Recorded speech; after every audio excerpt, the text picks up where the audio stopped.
Hey everyone, welcome back for another deep dive. Today we're going to tackle something I think a lot of us have thought about at one point or another.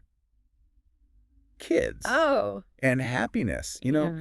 Do they actually go together? Well, we've got a ton of research for this one. Different articles, essays. We even found some interviews with parents. Awesome. Sounds like we've got our work cut out for us. Yeah, and it's a fascinating one. It really is. So where do we even begin? I mean, it feels like everyone has an opinion on this. Right.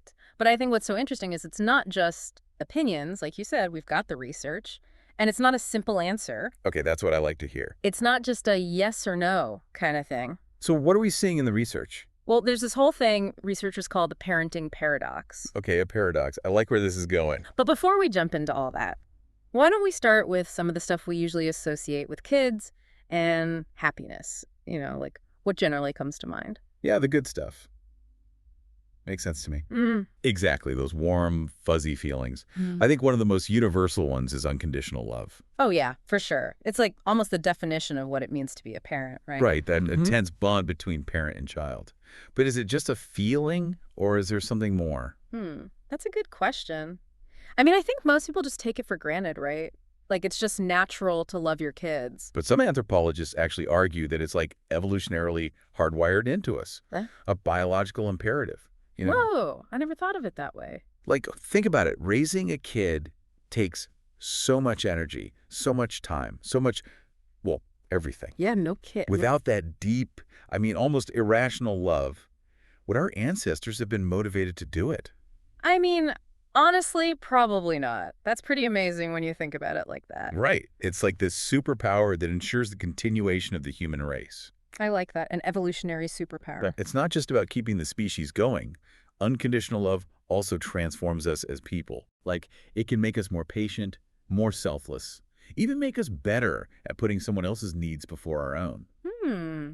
So it's not just the kids who benefit. Right. It's Ah. like a two-way street. I guess it makes sense. It's like they Totally. bring out these qualities in us that we didn't even know we had. And that growth can go even further. Like, having kids can even strengthen your other relationships with your partner, family, friends, even help you build new ones. That's true, that whole it takes a village thing. Exactly.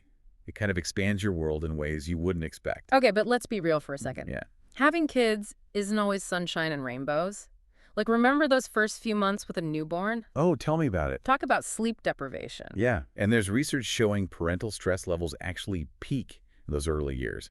And then again, surprise, surprise, during the teenage years, Ah, the teenage years. That's like a whole other deep dive. right? I mean, even the thought of it can be stressful. But I guess stress is just part of life, right? With or without kids. Yeah, of course, there are always challenges. But I think it's fair to say that parenting adds this whole other dimension of stress, right? Yeah, I see what you're saying. You've got the financial worries, never enough time, and then the pressure to make sure you're doing everything right for your kids. It can feel like a lot. It really can. I think one of the things I've heard the most is how having kids can affect relationships, romantic relationships. Oh yeah, that's definitely a common concern. I mean, you hear stories about couples drifting apart after having kids. How much of that is just, normal relationship stuff and how much is specifically because of the kids? I mean, it's hard to say for sure, but it makes sense, right? You've got this tiny human who needs attention constantly. 24/7? Yeah. And it can be tough to find time for each other as a couple, let alone, keep that spark alive. So what's the secret then? How do couples manage to make it work? I think communication's a huge. Communication, yeah.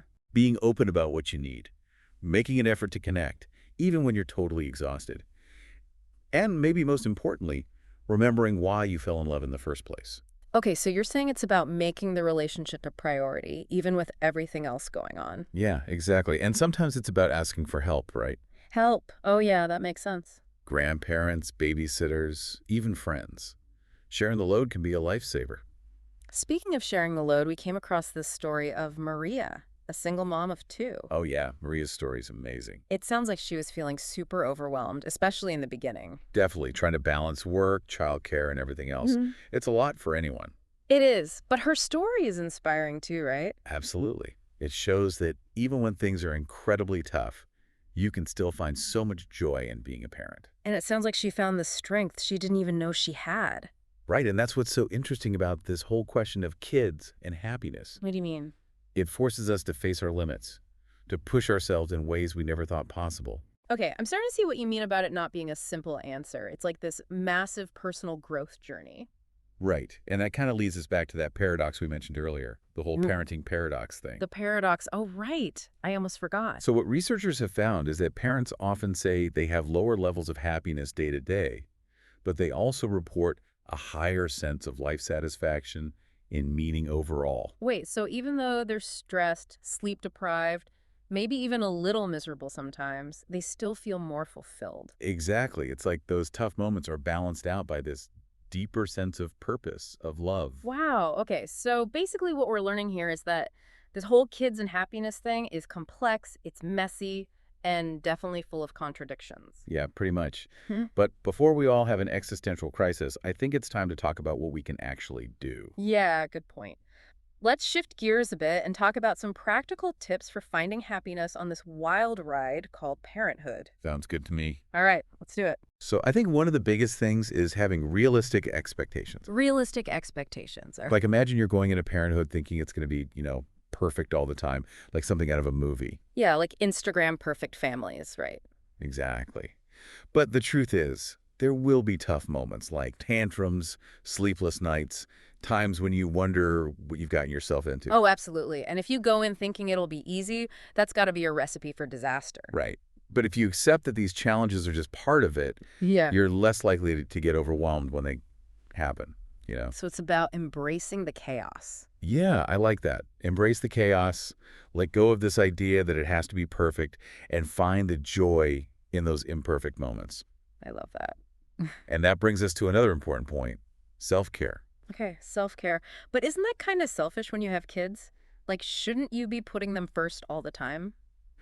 I hear that a lot, Yeah. but think about it this way. If you're always running on empty, how can you possibly be the best parent you can be? Yeah, you can't pour from an empty cup. Exactly. Yeah. Taking care of yourself, your own well-being, it's not selfish.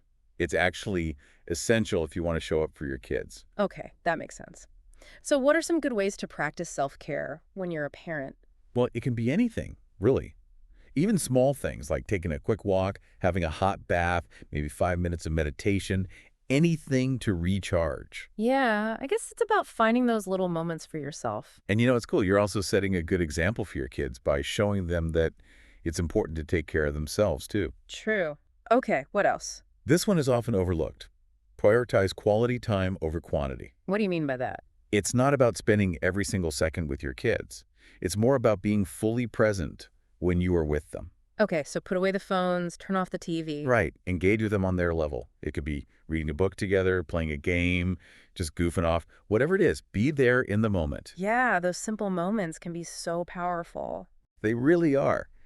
And those are the memories that really stick with them, the ones that build strong bonds and create lasting happiness. And it doesn't have to be expensive or some elaborate activity, right? No, not at all.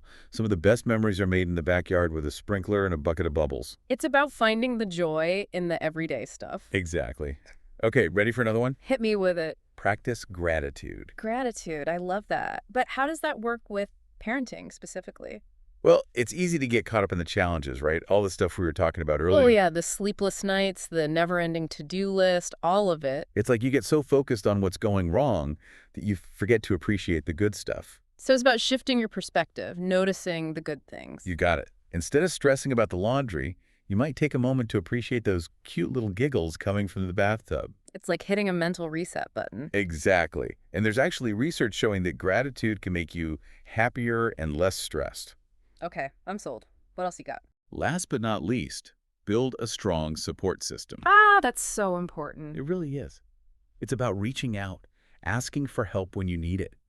Your partner, family, friends, whoever it is, having people you can lean on can make a world of difference. Because let's face it, parenting can feel isolating sometimes. Absolutely. It's like you're in the trenches. Yeah. But having people who understand what you're going through, who can offer support, it can be a lifesaver. And sometimes just knowing you're not alone in this is enough to give you the strength to keep going. Exactly. It takes a village. It really does. So we've talked about the good, the bad, and the paradoxical when it comes to kids and happiness. We've even got some practical tips.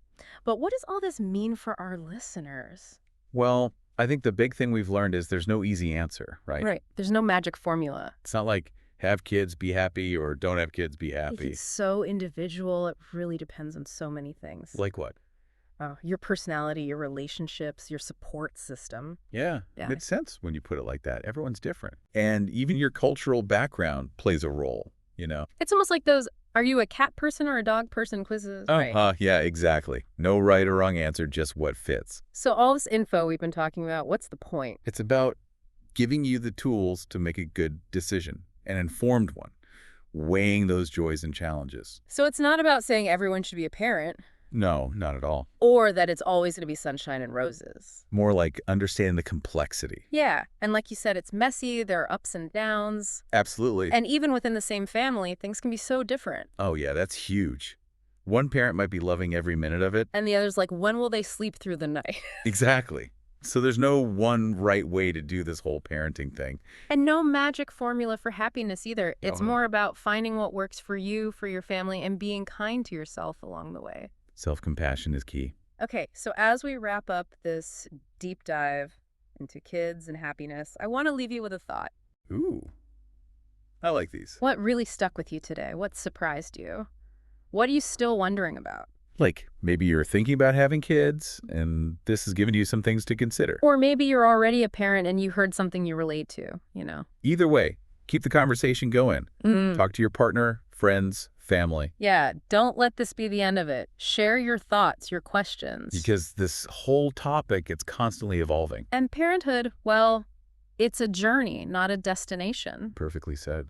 So whether you decide to go on that journey or not, The important thing is finding what brings you joy and meaning. that's what it's all about. Thanks for joining us on this deep dive into kids and happiness. It's been fun.